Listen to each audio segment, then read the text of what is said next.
They didn't ask me to take the job. They told me. The last keeper was gone, left his boots by the rocks and nothing else. I was the backup.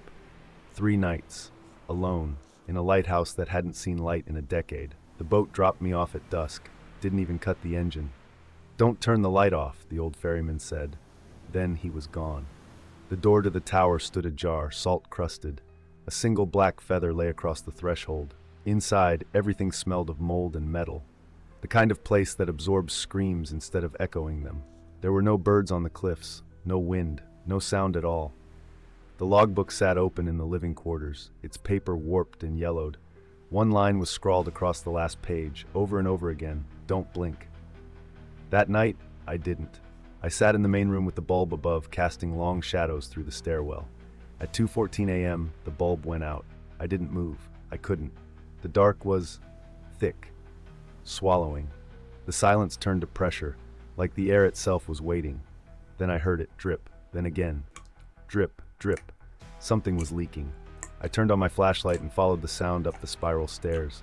The bulb at the top was shattered, glass scattered like teeth.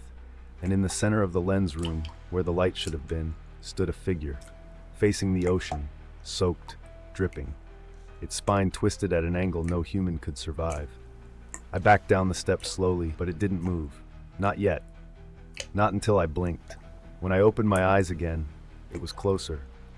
The second night, I nailed the door shut. I duct taped my eyes open with strips from the logbook. The light never came on. Neither did the dark, because now it stood in the corner, always just outside the edge of my vision. Moving when I blinked. I could hear its skin sliding, wet fabric peeling from something that wasn't skin. It sucked in air through gills that pulsed in the dark. I begged the sun to rise, it didn't. On the third night, I woke up on the rocks. My mouth was full of seawater. My boots gone. The lighthouse loomed behind me, the lens turning. The light flashed, and there I was at the top, staring down, smiling. Only it wasn't me anymore. It wears me. It knows how I blink. The ferry came this morning. The ferryman said nothing as I climbed in barefoot and blood-eyed. He didn't need to, because now he won't blink either.